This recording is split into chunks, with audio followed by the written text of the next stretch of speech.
This is Diego Cordovez. Welcome to The Scoop, brought to you by Phil Till Poker. Last week we have Steve Gross. He is the online player of the year, reigning champion at Card Player, and he's been a force online the last 3 years, and he's beginning to emerge in live tournaments too. If you missed part 1, look for it on Card Player TV, and we're going to roll into part 2. One thing someone told me, I didn't ask you this before, so I don't know if it's accurate or not, but a lot of the online players, because of the volume of play, are backed. People know that there's backing consortiums that have dozens and in some cases hundreds of players. Someone told me that you are not backed at all, that you play your own money, which to me, of course, has always made the most sense, because if you're a winning player, then why do you want to give up any portion of your play? And on the live circuit, of course, where the buy-ins are 10,000, 25,000, 40,000, you can dig a huge hole. But online, there's so many tournaments that you can control your variance a lot better.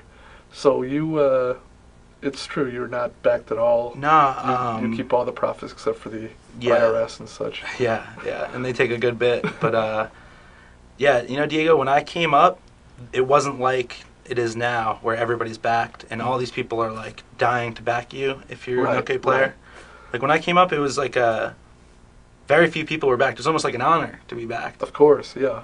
Because backs and sheets were like the only ones that I knew of at that point. But they were just starting up at that point, probably. Right, exactly. They were nothing like they are today. Was that a temptation for you, or by the time that they realized that you were a good prospect, you were already rolling, that you didn't look back? I wasn't exactly like once I got to that level where they might have wanted to back me, I wouldn't have wanted to be backed, because I'm just playing online, making money, and that's what it is too. Is like when I came up, I think everybody did it that way. You came up like from the bottom, you tried to grind your bankroll, like manage your money, and you really managed your bankroll, right? And you had to, because nobody backed people. Nowadays, these guys are like, well, I have like $5,000, but I want to play the 100 rebuys, so they just get backed. Yeah. Just because they want to play the big stuff. But for me, it wasn't really, it wasn't an option back then.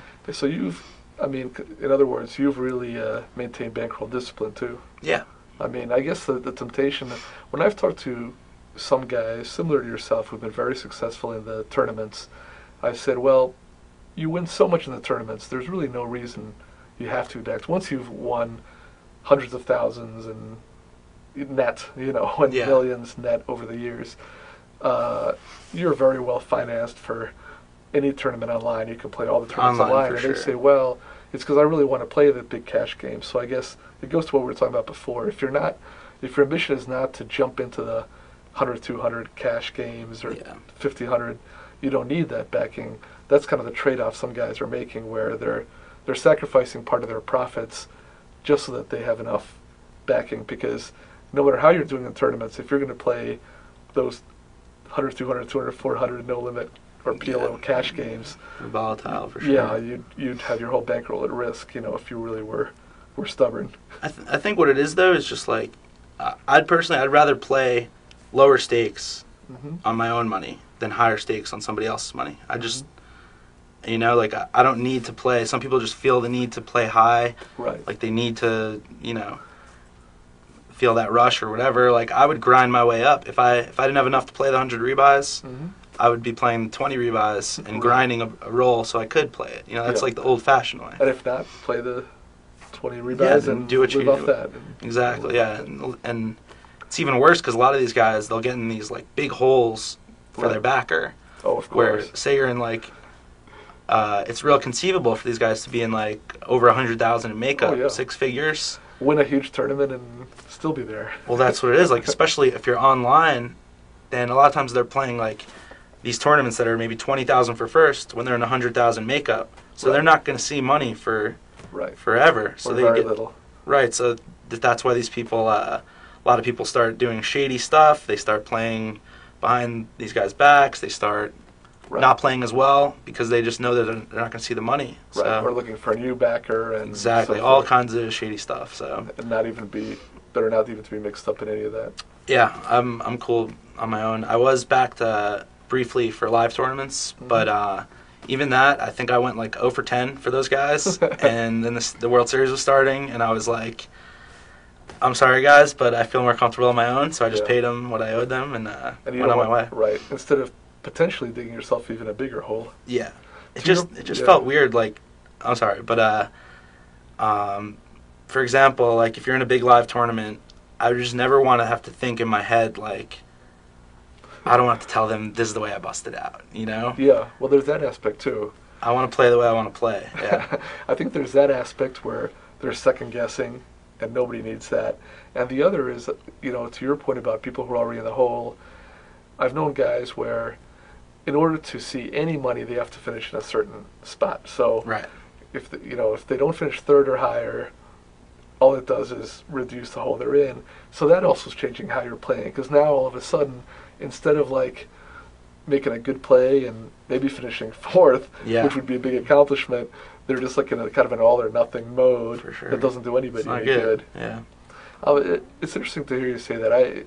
It's unusual these days almost. I mean, and besides the financial part of it, what you're saying is there's also the personal part, just like day to day, a lot less stress and a lot of For sure. stuff not to worry about. I'm Just sure being you've on your seen own. a lot of people, a lot of like friendships go down the drain. Yes, You of know, when you course. start backing your friends, like, I don't want any part of that. So Well, I'm cool with that. it's funny now. I don't have. I'm just not in that world. In the old days, in the live tournaments when I play more of those, there was one guy who was like kind of backs and sheets of his day. He had a whole team of players who weren't playing as a team, but who were all backed by him. And at every final table, he'd be sitting right in the front row, and on the breaks, he'd be discussing the hands with the players. And then when they went out, he'd give them, he'd want a full debriefing of why they played that hand. And I thought, man, this would be the worst thing ever. I couldn't play my game I because know. the first time that I moved in with deuce 3 or something and it didn't work, I'd be subjected to, Yeah, the you whole have that in the discussion. back of your head. It's terrible. And now, I would imagine it's even worse because now there are all these databases that track all your hands, and I mean, your backers really can go through and actually Yeah. review every hand you've played or the statistics of how many hands you're playing or how you're playing them, It's crazy. and could drive you crazy.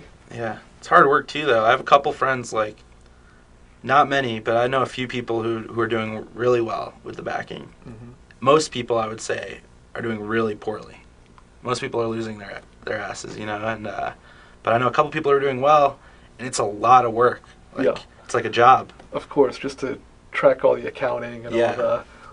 all the cash and everything. For sure. I've seen. I mean, there are certain players who were big backers in live tournaments. Some who scaled back for the most part, but I used to always laugh because they'd have a big satchel just full of cash and just be handing it out, and then getting The old man bag. Yeah, the men bag. Or Daniel Negreanu also had a big bag and Oh, yeah. for all his horses. So something else. You won a big F-Tops. So again, to your point, when you made a big score there and you won over $250,000, you just put that right in your account in your pocket, which is a great feeling Yeah, it's nice. instead of anything else. How important is it for you with the World Series approaching to do well there, and to what extent is that a distraction from just defending your online player of the year and keeping a high ranking? Because obviously balancing the two seems tough to me. For sure. I mean, I'm not going to lie. This year, I haven't gone after card player of the year at all. I told my roommates, like, after I won last year, it started to get close, like, towards the end of 2009, the race. Mm-hmm. So I was playing, like, every day towards the end of the Right. year, because I was like, all right, There if you got have this to finish far, first, yeah. you got this far, we're first, like, most of the year, like, don't want to, blow it now. So I played pretty hard to get it, and then I told them, I was like, I don't really care about 2010, Right. And then just, as luck would have it, just started winning some tournaments and got up there again. But I'm not trying to, go crazy to win that this year, because it just takes so much time, and it's worth it, to make a bunch of money and to get all the notoriety and stuff. Right. But I did that already, so I'm cool with that. And hopefully you can just keep making some scores and stay up there. just And by focus. way of that. Yeah. I mean, the thing about the World Series is that, there's tournaments every day. There's multiple tournaments every day. When you're playing online, you can get in some tournament, you're up all night, or you're in some great games going on, and then you're just burned out for the actual live terms. It seems like you almost have to make a commitment one way or the other. I don't know if it'll be that drastic for you, where, like, for that month or month and a half, you're almost shutting down your online play, but I think you're it's right, tough though, yeah. to balance the two. It definitely is. I never done that. Like, I've always tried to just balance the two, but I think you're right. I think that just focusing on one or the other is the way to go. I might try that this year. Are you going to play a number of events, or what's your I plan on it, but I always say that, and then it comes World Series time, and it's always just so much more fun to hang at the house with your buddies. And Also, did you play that high roller event last year? I did. I satellited in, and coincidentally, I got busted by Doyle. Oh, really? On a pretty mediocre play by me. I had the nut flush draw and just got it in with him for way too much. I wasn't really happy with the play, but when the Doyle's 10 stuff started happening, I was surprised that he came knocking on my door. I was like, "Don't you remember I made that play in the 40K?" But well, it's funny that now you guys are together and you're part of his team. When that happened, did he know who you were at all, or were you just some unknown youngster that he didn't recognize? I met up with him last week, and I discussed that with him, and he remembered it, but I don't think he knew at the time that was me. But yeah, it was pretty funny, just reminiscing. Have you one thing, since you've been so consistent the last couple of years and kind of ridden the entire wave as opposed to just spiking, have you had to make a lot of adjustments just in terms of the style of play online and the tournaments you play changing? Or, I mean, how much, compared to, let's say, 2008 when you were first really making your mark, to what extent have the styles of play or even the caliber of players changed, and what kind of adjustments have you had to make? It's changed so much, Diego. Like, even in 2 years. It's unreal. I'm sure you see, even from just playing the World Series, like you said, just how much more active the players get every year. Yeah. It's crazy. Like, a couple of years ago, you could just kind of just like steamroll. If you get deep with some chips, you could just open a lot of pots and have your way. But now everybody knows what's up to a better degree and want to make your life harder as well. So that plus, like, I'm not sure how much of it is in my head or how much of it exists in reality, but I think that just being like a name player online that's the other has become tougher too. Yeah. That's the other factor, that obviously you're very familiar to the online players now. Right. When you come to the table, they're watching what you're doing, they're remembering what you're doing, and you've got to factor all of that in. Yeah, and like nobody wants to like get blown off a hand, Right.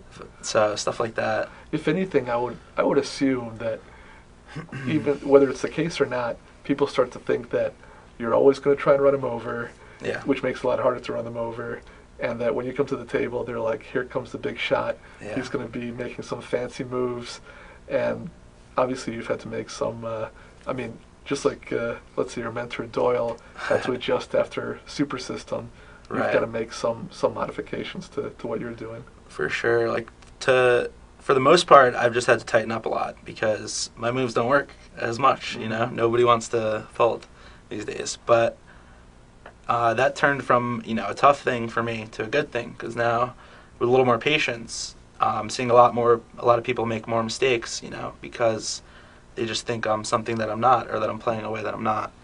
But no, I'm not, trust me, I'm not like trying to compare myself to him, but I was just watching Poker After Dark, and Phil Hellmuth was on, and it's unreal how, even though he's playing tight, people still can't help themselves. Yeah. Brandon Adams, Antonio, they can't help it, because he's Phil. They're still trying to bluff him and run him over. Exactly. Even though he's telling them he's going to trap them. He's limping every hand. He's limp, and then he raises, and they still 3-bet, because he's Phil. And Antonio even said it, like before the show or after the show. He said something like, "Just want to torture Phil Hellmuth," like. And these are pros. Yeah. So the amateurs might do it even more, but But the overall style of play keeps getting more and more aggressive. There hasn't been like a pullback to where there's been like a counter adjustment. It's crazy, man. It's got from 3 bets to 4 bets to seemingly 5 bets. Yeah, seemingly. I think the better players are tightening up. You'll see like these guys who used to be crazy are now more solid, and that's what works for them now because people just don't fold as much. But the overall style is even more. I would say active. so. Yeah, I'd say so. Well, no matter what style, I know you're going to have a lot of success. Even though you're not really as focused this year on the race, the fact that you're still in second place 4 months into the year is remarkable. And, with some big scores, you might just repeat again. And either way, it's been a tremendous run. Yeah, that's the plan. I wouldn't be surprised to see you do really well in the World Series and the big live tournaments, too. I mean, it's still the same skills, and if you put your focus on that, you'll really emerge there, which would be very cool to see. Appreciate it. So thanks for coming on The Scoop. Thanks for having me. Thanks for joining us on The Scoop, brought to you by Full Tilt Poker. Rent us at The Scoop at cardplayer.com.